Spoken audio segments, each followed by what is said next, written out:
क्षण प्रण कर लिया था और कहने लगी अगर तुम्हें मैं का इतना ही घमंड है ना तो मैं भी तुम्हें बता दूंगी पिता कि मैं का क्या होता है। जिसके सर पर मैं का भूत सवार हो जाता है ना उसका सर बकरे की तरह कटता है प्यारे। आज मैया ने यज्ञशाला को देखते देखते देखते देखते अपने नेत्रों में ज्वाला को भर लिया और नेत्र लाल हो रहे हैं। क्रोध अवस्था में है मां सती जी और जैसे ही क्रोध अवस्था में अपने पिया को याद किया, भोलेनाथ को याद किया और कहा प्रभु मैंने आपके आज्ञा का पालन नहीं किया, मैंने आपके वचनों को नहीं माना और ये दासी आज प्राणों की आहुति दे रही है। ऐसा विचार करके मां सती जी ने अपने हृदय से अग्नि को प्रचेत किया और ऐसा विचार बनाते हुए भोले बाबा को किस तरह याद कर रही है मैया सती जी। भैया अवनीश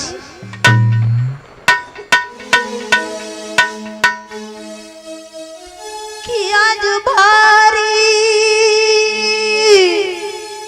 हाय गई याद रे नाथ मोए तेरी प्यारे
भोले बाबा के चरणों का ध्यान किया और कहा प्रभु मैं अपने प्राणों को त्याग रही हूँ, मैंने आपकी बात को नहीं माना, उसका परिणाम भी मैं ही भोगूंगी प्रभु। ऐसे भोले बाबा को याद करती हुई वो मैया विकलता में अपने प्राणों की आहुति को देने लगी। इतनी विकलता में सती ने अपने शरीर को शिथिल किया, मूर्छित होकर गिर पड़ी वहां, कहते कहते सब दृश्य हुआ। इतनी बात को करते करते मैया के जो शरीर की शिथिलता थी वो बिल्कुल एकाग्र हो गई मेरे भक्तों, और एकाग्र होते हुए उस मैया ने अपने प्राणों को छोड़ दिया। कहते कहते इस तरह शीतल पड़ गया गात, भोग अग्नि द्वारा हुआ क्षण में वहां निर्पात। अग्नि के भोग से मैया के जो अंग का था ना वो निर्पात होने लगा धीरे धीरे। प्रकट हुए तब रुद्रगण रुद्र किया उत्पात, प्रभु भृगु मुनि ने शक्त से रोक लिया आघात। भृगु मुनि ने रुद्र गणों को रोक लिया और रोकने के बाद मैया के दृश्य को देखने लगे। इधर भोले बाबा को ये सूचना मिलती है कि सती जी ने अपने शरीर को यज्ञशाला में भस्म कर लिया है, तो भोले बाबा के क्रोध का कोई ठिकाना न रहा। मेरी कथा प्रेमियों, जब भोले बाबा को इतना समाचार पत्र मिला तो इतने क्रोध है मानो कि तीनों लोगों का क्रोध भोले बाबा पर सवार हो गया हो। आंखों में इतना ओज्वल क्रोध है, इतना ओज्वल क्रोध है कि ऐसा लग रहा है तूफान सा आ गया। आंखें उठाते ही भोले बाबा को, इधर जब भोले बाबा यज्ञशाला के समीप आते हैं तो आते देखा कि मैया का शरीर आधा जल चुका था और आधा जलने के कारण भोले बाबा उस समय को संभाल न सके अपने आप को, और मैया के अध जले हुए शरीर को एकदम से उठाया और कंधे पर रख करके चल दिए।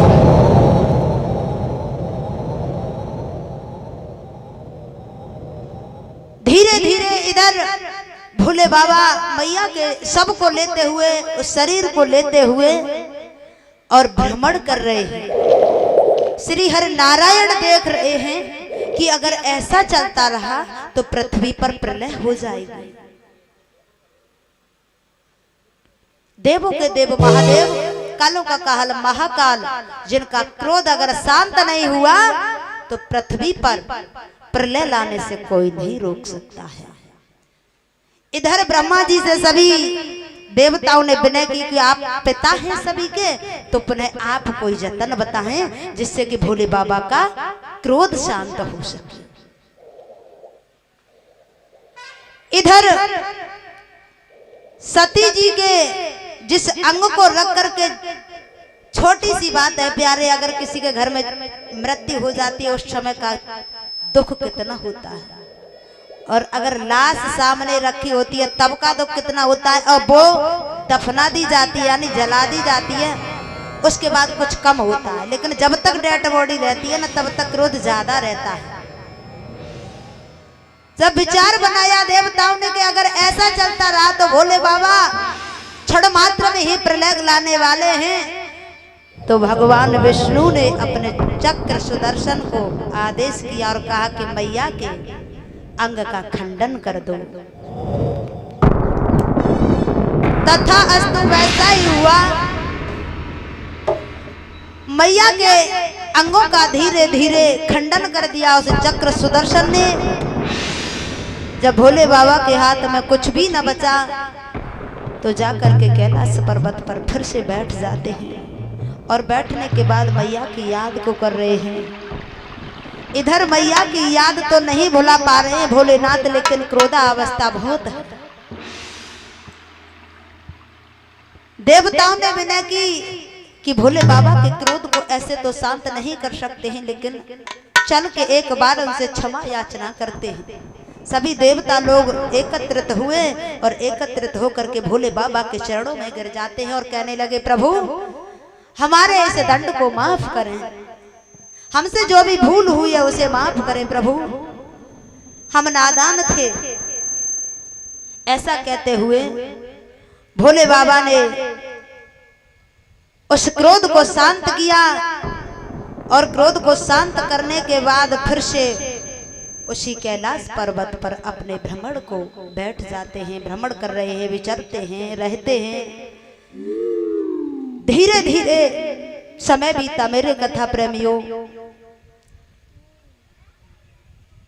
सभी को प्यार से देखने वाले इंसान ही आज सबसे दुखी पाए जाते हैं, और इसी बीच एक भजन जनता में सोना शुरू हो गया है, तो सोए नहीं, थोड़ा कुछ कर लें।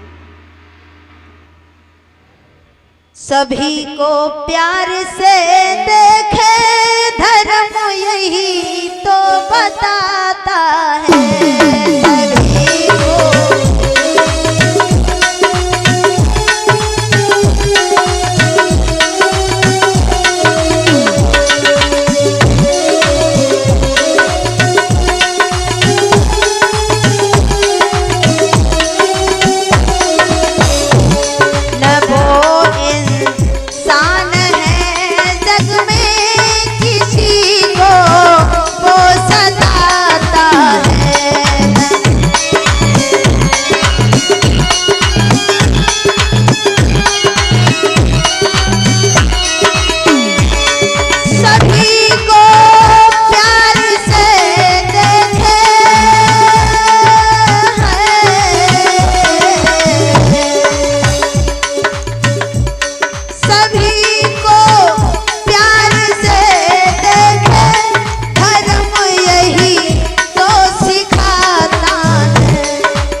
अंत का है।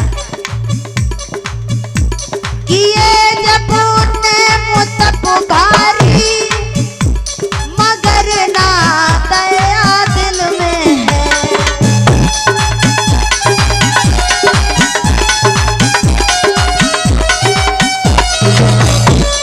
कितने भी नेम कर ले, अगर दया नम्रता हृदय में नहीं है तो किसी काम का नहीं है। जप नेम तब भी किसी काम का नहीं है अगर नम्रता नहीं है तो। किए जब ने मुतप भारी